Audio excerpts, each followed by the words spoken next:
โทยพี่น้องสบายดี FC และสวัสดีพ่อแม่พี่น้องเด้อโดยเพิ่นล้างถ้วยล้างเครื่องของเพิ่นเนาะโอ้ไปตาลูกหญ้านั่งหญ้าแท้นี่พ่อแม่พี่น้องลูกก็ยากนั่งก็ยากเนาะโดยสบายดี FC เด้อพ่อแม่พี่น้องเด้อโดยเนาะก็คือสาวนกเพิ่นเนาะเริ่มสิได้เฮ็ดอยู่เฮ็ดกินแล้วบ่นี่นี่โอ้เพิ่นสิดังไฟเพิ่นพี่น้องโดยอันแม่นเพื่อนนี่ไม้โอ้ไม้อันน่ะส่วนไม้เพิ่นสิเอามาดังไฟเนาะเพิ่นสิเตรียมดังไฟนึ่งข้าวนึ่งน้ำได้พ่อพี่น้องโอ้สาวนกเพิ่นโอ้เป็นตาลำบากแท้กันยำแบบคืมพาคืมพ้นเนี่ยก็คิดอุกแล้วเนาะ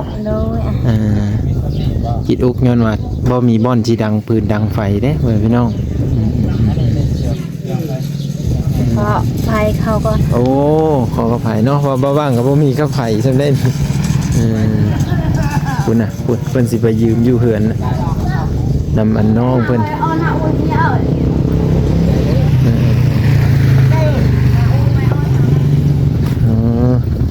คุณนะคุณเพิ่นไปหาขอไผ่นำเพื่อนเขาอันระหว่างน้าสาวเพิ่นไปแหละพี่น้องนี่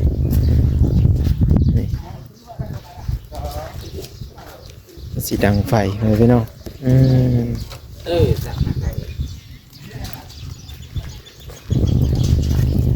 โอ้ยบอลดังไฟกันเลยเนาะบ่ได้คังบ่ได้ยังเนาะกันว่าลมพัดลมอันนี้นี่ก็ยากได้ทุกคนเลยโอ้แต่ว่าดังง่ายแท้ลุกเลยพอส้นไม้นี่มันง่ายมันบ่โอ้ดังสบายอยู่อันนี้คือส้นไม้ที่ผัวเจ้าไปเผาถ่านนั่นแหละโดยโอ้แล้วผัวก็หาบมือโอ้หาบมาพี่แบบนี้กินข้าวกินน้ำแล้วบ่นี่บ่โอ้ยังบ่ทันกินข้าวกินน้ำ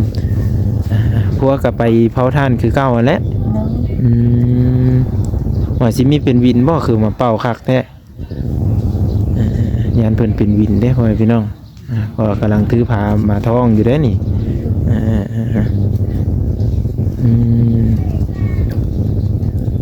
แต่ว่าเดินเหินเพิ่นนี่ก็มีแต่บ่อนนั่งลิ้นอยู่เตียงน้อยนี่แหละพ่อพี่น้อง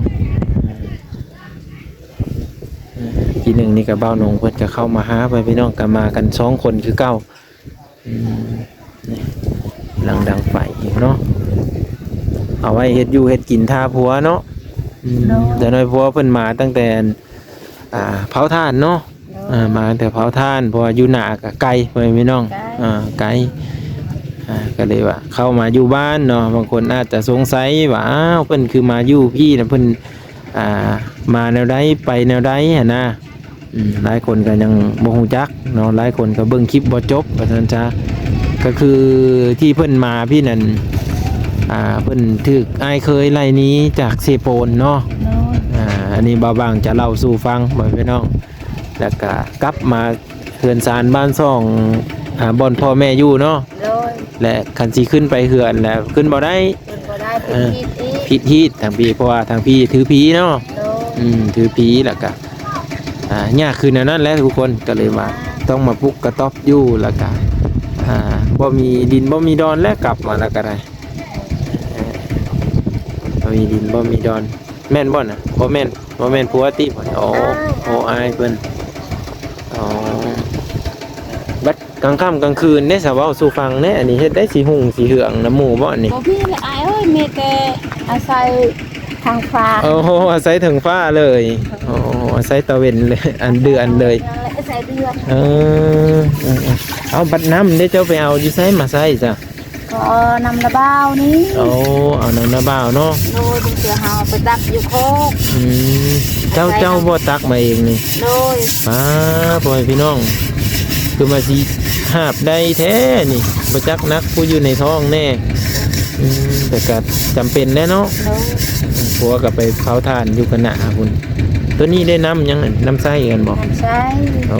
ตักมาเต็มแล้วเนาะ โดย เอาอย่าหิวนักได้จ้ะเนาะเพราะว่าอันกูอยู่ในท้องอ่ะแหละเนาะเดี๋ยวกำลังกินข้าวนึ่งน้ำพี่น้อง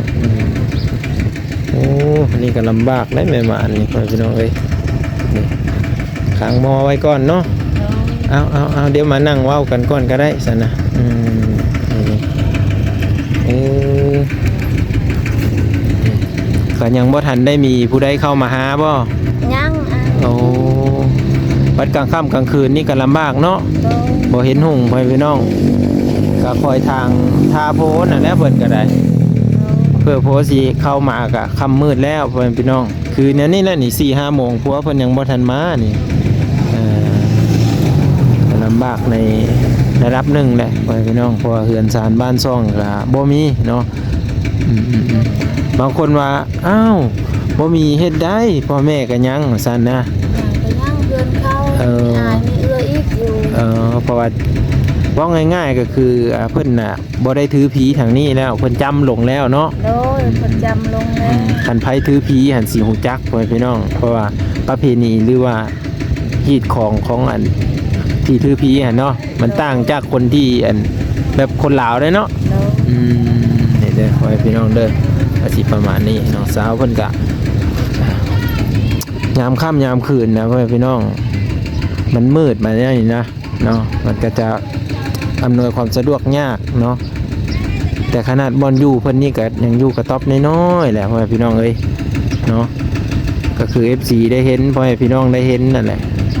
เพิ่นก็อยู่กัน3 คนเนาะ โดยจ้ะ บัดพระห่มพระปกนี่สามีอยู่บ่ ตัวนี้นะ โอ้ไป เก่าแม่เอา โอ้แม่เอาให้ตัวน่ะเนาะ โดย ไปเอาไปเบิ่งแน่จังหน่อยหนึงโอ้ไอ้ต้นเราลูกหญ้านั่งหญ้าบ่บ้างก็ขออนุญาตเด้อพ่อพี่น้องเพิ่นลูกก็เพิ่นย่างอยู่ประมาณนั้นเนาะขอโทษขออภัยหลายๆบัดจุเจ้าสิห่มได้ซะ จ้ะสองเพิ่นนี่ โอ้ จ้ะวันนั้นโทรให้ลูกสาว โอ้ตัวนี้ปูให้ลูกสาว เลย พ่อกับ พ่อนอน โอ้พ่อเพิ่นนอนนั่นแป้นเลยพ่อพี่น้องโอ้ยโหเพิ่นนี่นอนแป้นนี้ เลย แล้วให้เมียนี่นอนชาติ เนี่ยกับลูกนอนชาตินี่ลูกนอนในประโคมนี่แต่ว่ามันเจ็บอันนี้เป็น โอ้เจ็บหลังเนาะ เจ็บล่าง ว่าเตียงนี้ได้สับผู้ได้เอาให้อันนี้ เตียงอันนี้เตียงพ่อแม่ โอ้แบบว่ามาแล้วเพิ่นเห็นบ่มีอิหยังเนาะแต่ว่าตัวอยู่นอกนี่ได้ซะ ตัวอยู่นอกนี่จะ เฮ็ดใหม่บ่ โดย โอ้ผัวเจ้าเฮ็ดเลย เห็ดจะลูกเพื่อนอันนี้แหละพาเห็ดไอ้ต้นนี่ มื้อนั้นเฮาเห็นอยู่มื้อนั้นเฮาเห็นอยู่เฮาไปเฮือน มืออายมานี่ เพิ่นว่าอันเพิ่นซี่มาทางนี้อยู่เพิ่นว่าเฮ็ดให้ผู้นั้นเพิ่นว่า โดย ดีเด้อพ่อแม่พี่น้องขออนุญาตพาเบิ่งก่อนดิเนาะ ถอดอาดกัน โอ้เพิ่นเฮ็ดแล้วผัวเจ้ามาตอกเองบัดนี้ ตอกเอง อ๋อ ตอกเองหมดอันนี้ฮะแต่ว่ามีแต่คอไม้เขาซื่อ โอ้ขอไม้เพิ่นเนาะ ๆโดย อันนี้คือที่ไปที่มาพ่อแม่พี่น้องมาว่างมาเมื่อนี้ก็บ่ได้มีอิหยังเรามีแต่ขนมติดไม้ติดมือมาให้น้องรู้เพิ่นเนาะซื้อนางจันดีเนาะ โดย จันน่าสิเอาไปให้เพิ่นทุกคนบัดน้ำกินนี่ได้เจ้าไปเอามาแต่ไสซะ น้ำกินก็ยุกโคกก็เลย โอ้ ไปตัก โอ้เจ้าไปตักมาอีก โดย อ๋อ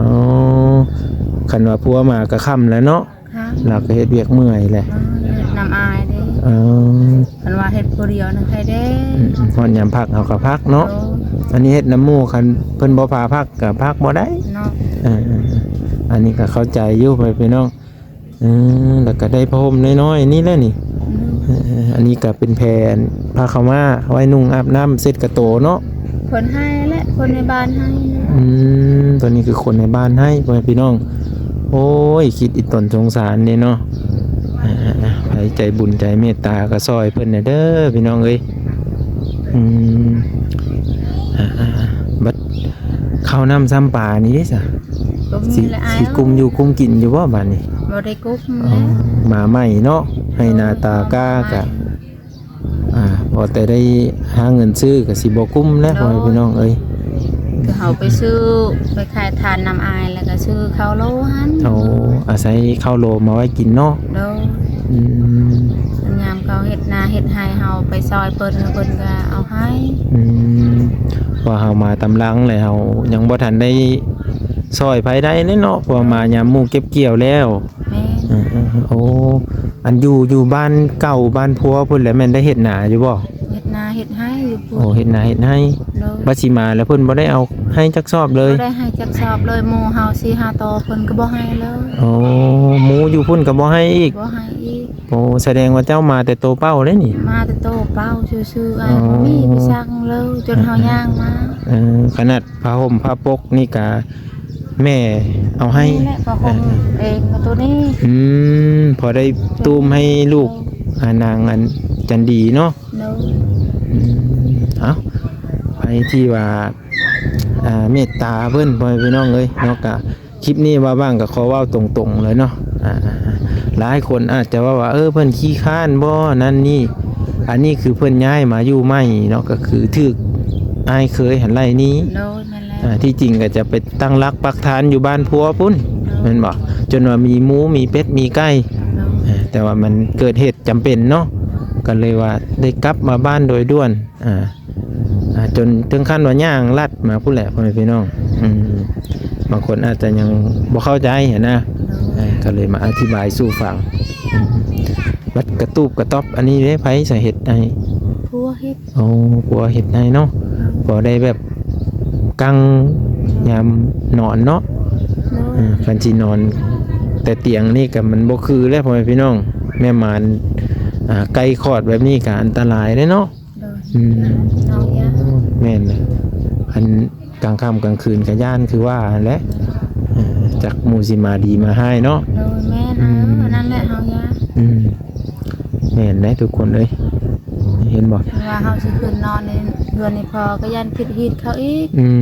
คันพิธีมานี่บ่ได้มีนโยบายเลย บ่มีเลยได้ขอได้กินควายอีกนะ โอ้ก็ มีแต่คนในบ้านอยากเว้าเฮาได้ แบบเขาสินินทาเขาสิประนามเขาเลย โดย โอ้ นั่นแหละว่าเฮาถือผ้าเฮาก็บ่กล้าขึ้นนอนอยู่เดือนนี้พอ พอคันว่าขึ้นนอนก็พอก็บ่มีหยัง อืม คันว่าคนในบ้านเจ็บก็เขาเว้าใส่แล้วนะมันบ่ โดยเว้าใส่แล้ว โอ้ว่าพิธีมันบ่ ผิดฮีดอีก โอ้ยเขาสิถามกินควายพุ่นนั่นเนาะ โดย บ้านเฮามันนั่นเด้ก็สิว่าฮีดกินหมูนบ่ได้ บ่แล้วอีก บ่แล้วอีกทุกคนเลย อันนี้คือฮีดของทางบ้านนี้ก็จะแตกต่างกันไปนั่นแหละพ่อพี่น้องบางคนบ่ได้ถือผีกับบ่ฮู้จักเนาะบางคนเจ็บจนสิตายลี่ล้อนี่เพิ่นว่าพิษฮีดไปแก้ฮีดแก้นี่ก็คืนมาก็มี โดย แบบนี้นะทุกคนบางคนอาจจะยังบ่เข้าใจนะโอ้ไฟซ้ายก็บ่มีเลย บ่มีเลยอ่ะ โอ้ไฟซ้ายก็บ่มีทุกคนเลยแล้วว่าคันผัวจะมาก็อาศัยแบบเดือนดาวเป็นผู้ซ่องให้ โดย อ๋อ ใส่เป็นอันนั้นแหละก็ภายในเฮือนนาบ้าวนี้มัน ซ่องมาเนาะ ซองมา อืมแต่ว่าแถวนี้นี่จะเป็นดินของพ่อเจ้ามัดบ่ โดย อ๋อบอนนี่ก็แม่นบ่ แม่น อ๋อ แม่นแต่เขาบ่ให้ได้บ่มีได้ เอาก็เอาง่ายๆก็คือเจ้าลงไปแล้วก็คือบ่มีสิทธิ์ได้หยังจักอย่าง จนเขาบอกแล้วเขาว่าแม่เอ้ยขอปลุกบ่ให้ปลุก อ๋อขอปลุกก็บ่ได้ โดยปลุกแบบนี้ได้แล้วว่าคันเจ้าอย่าปลุกเฮือนนี่ อ๋อคันว่าสิปลุกเป็นรักเป็นทานนี่บ่ได้ ได้ อ๋อคือ แต่ เป็น อีกมีอาย2คนเด้ อ๋อเพราะว่าบอกง่ายๆก็คือเจ้าได้ลงไปแล้วนี่คือบ่มีสิทธิ์ได้หยัง สิทธิ์หยังเลยเฮาเป็นลูกสาวนี่ อ๋อบ างทีซานเฮาบ่ได้ถือเด้เฮาถือบ่ได้เฮาเป็นลูกผู้หญิงเลย อืม เฮาเป็นลูกชายนี่เป็นว่าเฮาเบิ่งแยงพอเฒ่าแม่เฒ่านี่ไปเด้ เอาเพิ่นก็สิปันให้ ปันให้โอนมังก็เพิ่นปันให้ อ่าน้อย ที่เฮาเป็นลูกผู้หญิงแล้วบ่มีหยังแล้ว บ่ได้เลยแม้แต่เสียมอันหนึงก็ยังบ่ได้ บ่ได้เด้อ เอออันนี้ฮิตของทางพี่นี่มาว่างก็บ่ฮู้จักดอกพ่อแม่พี่น้องเอ้ยโอ้คันว่าสิมาปลุกเป็นรักเป็นทานนี่เพิ่นบ่ให้ปลุกเลย บ่ให้พวกเลย อ๋อแล้วก็สิได้ไปซื้อดินซื้อดอนไม้พุ่นแหล้วเนาะ เด้อ โอ้พ่อแม่พี่น้องเอ้ยแบบนั้นเลยได้ป่านนี้นั่นได้ มันยากนะ เขาว่าอยู่พุ่นก็ยากอยู่พุ่นก็ยาก คันเถือนสิอยู่พุ่นผัดอายเพิ่นผัดไล่นี้อีก อายเพิ่นไรนี่อีก โอ้ บ่มักอีก เนาะโอ้ยพี่น้องเอ้ยโอ้ความลำบากความจนนี่มันเป็นตาย่านนี่ดิพ่อพี่น้องเนาะย่านแบบใดคือเฮาบ่มีบ่อนอยู่บ่อนชนแบบนี้นะนี่เนาะเอาไปที่ว่ามีใจเมตตาเนาะหรือว่าทางลูกสาวจะมีเครื่องนุ่งเครื่องอันนี้อยู่บ่โอ้มีแต่สุดคาขี่เนาะเอาง่ายๆก็ได้เล็กน้อย นี่แหละ3คน4คน โอ้ 3คน มันพ่อกับแม่ก็คือผู้ละโตเนาะอ๋อขันไผดีว่ามีทรงเก่าเสื้อเก่าหรือว่าแบบมันพอใส่ได้เนาะกับฝากมาให้เพิ่นเนี่ยเด้อพี่น้องเด้อขอความเมตตาเนาะหรือว่ามีผ้าห่มผ้าปกแบบนี้แหละนี่กับฝากมาให้เพิ่นแน่ผ้าห่มนี่3คนนะ3คนกะเสียสละให้ลูกสาวตุ้มเนาะม้อนกะมีจักหน่วยม้อนนี่ 2น้อย โอ้หมอน2หน่วย มอนเพิ่นเอาให้หมดบ่มีหยัง อ๋อก็มาแต่โตคือบ่บางว้าวอะไรทุกคนเดี๋ยวคนเฮาก็บ่มีหยัง โดยเอาไปอยากเห็นคลิปวิดีโออีหยังก็คอมเมนต์มาได้อยากถามเพิ่นเนาะหรือว่าอยากรู้จักบ่บางก็จะมาเว้าสู่ฟังพ่อพี่น้องเนาะโดยเอารอติดตามและรับชมเบิ่ง EP ต่อไปพ่อพี่น้องเอ้ยโดยเอาขอบเจอหลายๆขอบพระคุณครับโดยเอาขอให้มีผู้เมตตาช่วยเหลือเพิ่นพ่อพี่น้องโดยเอาพ่อพี่น้องหลังจากที่เราได้สัมภาษณ์แม่หมานเพิ่นเนาะหรือว่าสาวนกเพิ่นก็พากันอยู่แบบนี้แหละทุกคนเอ้ยเห็นบ่เนาะทุกคนประมาณนี้เนาะก็คือสาวนกนี่แหละเพิ่นอยู่นำกัน3คนพ่อพี่น้องเนาะ3คนนี้คืออยู่แบบความลำบากเลยเนาะก็คืออยู่กับต๊อบน้อยๆเอาเดี๋ยววิดีโอหน้าพอกันใหม่ทุกคนเดี๋ยวเพิ่นลมเวียกก่อนเนาะก็มีมากับบ่าวนงคือเก่าแล้วทุกคนเดี๋ยววิดีโอหน้าพอกันใหม่มาบ้างขอขอบพระคุณเด้อพี่น้องเด้อเนาะขอบพระคุณ FC ขอบพระคุณท่านผู้ชมทุกท่านผู้รักผู้ใหญ่ทุกคนนั่นแหละที่มารับชมและให้กำลังใจตลอดมาทุกคนเลยมาบ้างขอบพระคุณครับเนาะให้อยู่ดีมีแหงเด้อพี่น้องเด้อวิดีโอหน้าพอกันไหมทุกคนไปบ้างก็จะจบไปเป็นซ้ำนี้ทุกคนเลยโดย